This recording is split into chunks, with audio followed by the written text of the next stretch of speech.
Assalamualaikum warahmatullahi wabarakatuh. Selamat untuk Mas Arli Kurnia dengan 1 juta subscribernya. Semoga channelnya makin besar, makin bermanfaat, dan juga makin banyak orang yang tercerahkan dari channel tersebut. Karena isinya memang banyak memberikan ilmu mengenai filosofi hidup, mengenai cara pengelolaan keuangan dan juga cara mengelola hutang, serta memberikan kita pencerahan untuk bisa membuat mindset kita makin maju gitu. Nah, kali ini saya ingin testimoni mengenai manfaat dari yang saya dapatkan dari menonton channel Mas Arli Kurnia dari 2019 sampai dengan 2022 ini. Dimana dari 2019 saya menonton beberapa video dari Mas Arli dan juga dari beberapa channel yang lain mengenai cara mengelola hutang awalnya ya. Dimana usaha saya dulu itu secara omset memang sebenarnya besar, tapi yang saya risaukan itu model bisnisnya mungkin ya, karena sistem tempo. Karena saya dulu bekerja dengan sistem yang project desain interior dan pelaksanaan, dimana banyak piutang yang nggak kebayar dan lain-lainnya, sehingga apalagi ditimpa dengan kondisi pandemi waktu itu ya 2020, sehingga banyak piutang yang nggak dibayarkan oleh para customer. Nah, sehingga 2020 itu saya putuskan untuk menutup usaha tersebut dengan izin dari istri juga. Kalau usaha tersebut tuh sebenarnya kurang bagus secara cash flow, karena kita membutuhkan dana yang lebih dan lebih terus. Semakin banyak proyek yang kita ambil, semakin butuh dana lagi. Karena saya menjalankan bisnis di mana sistemnya adalah bisnis ke bisnis, bukan bisnis ke customer waktu itu. Nah, namun di 2020 itu setelah saya tutup usaha tersebut dan beberapa bulan nganggur dulu, akhirnya saya ketemu satu usaha sampai sekarang saya jalankan, yaitu bisnis kuliner. Dan ini adalah usaha yang menurut saya itu bisnis receh, karena harga penjualannya itu hanya 5.000, 10.000, 15.000 ya. Tapi dengan kuantiti yang banyak, ternyata hasilnya sama loh dengan usaha saya yang dulu. Dulu omset per bulan itu dari usaha project saya itu minimal 100 juta per bulan perputaran di rekening saya tuh.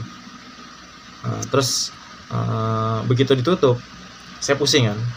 Tapi saya pikir lagi, ternyata yang dibutuhkan dalam bisnis itu adalah bagaimana caranya kita mendapatkan customer, caranya kita mendatangkan customer. Nah, ini beberapa ilmu ini saya dapatkan juga di channel Mas Arli Kurnia ini. Nah, terus yang kedua, saya juga dapatkan ilmu tentang manajemen hutang, dimana kita nggak perlu bayar bunga dan denda itu. Ternyata nggak perlu gitu loh.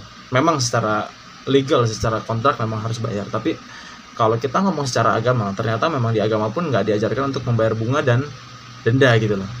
Dan kita tuh nggak perlu punya usaha atau kita membeli sesuatu itu dengan cara kredit. Karena kalau kita bersabar sedikit, memang benar, kalau kita bersabar sedikit itu kita bisa mendapatkan apa yang kita mau gitu loh. Kita pengen punya rumah sekalipun, kita punya mobil, kita punya motor misalkan, punya handphone. Kalau kita bersabar sedikit, sebenarnya kita bisa mendapatkan apa yang kita mau. Dan juga kita harusnya belajar value ya.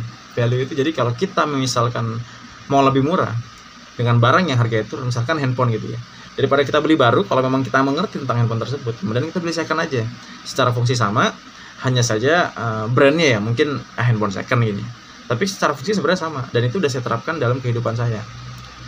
Kalau saya beli barang itu, ini mungkin saya sendiri ya, saya membeli barang itu kalau bisa yang second aja, untuk barang-barang yang harganya pasti turun, tapi dengan kondisi yang masih bagus gitu loh. Sehingga saya belinya dengan cara cash dan harganya lebih murah gitu ya. Terus saya juga belajar tentang cash flow, tentang usaha, tentang rumah tangga. Ternyata memang benar, saya lebih mengutamakan cicilan dibanding ngasih jatah untuk keuangan anak dan istri dulu. Dan itu yang saya dapatkan ilmunya, ternyata itu salah. Dan itu penyebab dari rumah tangga kenapa sering ribut gitu loh. Ada masalah kecil jadi ribut, ada masalah kecil jadi ribut. Padahal masalah itu sebenarnya diobrolin dengan cara yang santai aja, nggak bakalan ribut. Tapi karena masalahnya komunikasi kita dengan istri kurang bagus, sehingga sering ribut gitu loh. Karena kita pusing masalah kerjaan terus, istri pun pusing masalah keuangan keluarga waktu itu. Padahal cash flow perputaran di rekening itu sebulan nggak kurang dari 100 juta waktu itu. Nah, sekarang saya usaha yang kecil ini, walaupun omsetnya masih belum sampai 100 juta per bulan, tapi setiap bulan selalu surplus. Gaji saya dapat, gaji karyawan masih dapat, dan masih ada margin atau profit keuntungan untuk usaha saya, sehingga saya bisa pakai untuk buka cabang. Dan alhamdulillah di tahun kemarin saya bisa buka 4 cabang dalam waktu 1 tahun hanya dari perputaran usaha tersebut. Memang kita harus ngirit-ngirit waktu itu ya supaya bisa buka cabang lagi, tapi ternyata dengan cara mengelola profit usaha pun kita bisa gitu loh mengembangkan usaha kita. Nah, ini saya dapatkan dari channel ini salah satunya. Memang saya jujur, saya nggak cuma dari satu channel ini, ada beberapa channel juga yang sering saya tonton, tapi ini termasuk salah satu channel yang menginspirasi kehidupan saya. Terima kasih untuk Mas Ariel Kurnia yang telah memberikan banyak ilmu-ilmunya secara gratis di channel YouTube-nya. Dan juga saya berpikir setelah saya mempelajari dan mempraktekkan ya cara negosiasi ke bank, ke leasing, bagaimana caranya kita bisa mendapatkan pelunasan tanpa harus bayar pokok, tanpa harus bayar bunga dan denda. Saya berpikir saya harus ikut menularkan ilmu ini juga nih dalam kehidupan saya, sehingga alhamdulillah setahun kemarin ini saya membuat sekitar 1,5 tahun yang lalu saya pertama kali membuat channel ini ya kalau nggak salah. Itu channel YouTube saya di YouTube Adriang, ADRIANGG.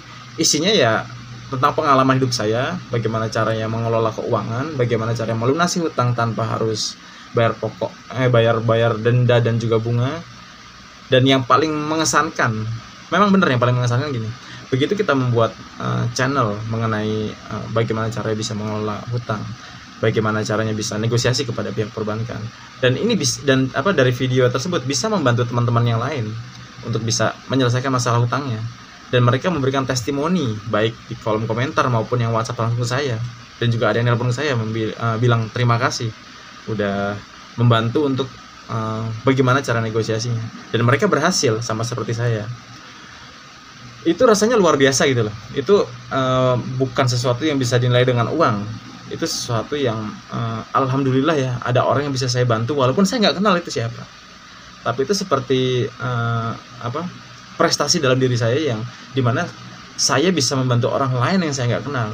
Dan mudah-mudahan ilmu ini bisa terus bermanfaat dan bisa menjadi amal jariah saya yang baik untuk orang-orang yang berada setelah kehidupan saya nanti. Mudah-mudahan bisa terus bermanfaat ya channel ini, channel saya. Dan juga saya doakan terus channel Mas Arli ini supaya makin maju, makin berkembang, dan juga bisa memberikan manfaat lebih untuk subscribernya maupun subscriber barunya dan penonton barunya. Dan juga kita doakan bersama semoga teman-teman yang masih memiliki hutang bisa lebih tenang, bisa lebih sabar menghadapi hutangnya, dan diberikan rezeki yang barokah untuk bisa melunasi hutangnya tersebut. Dan kedepannya nggak menjalani usaha dengan modal yang harus menggunakan bank atau leasing, dan juga bisa mengolah usahanya bisa lebih baik lagi. Ya, terima kasih semuanya. Assalamualaikum warahmatullahi wabarakatuh.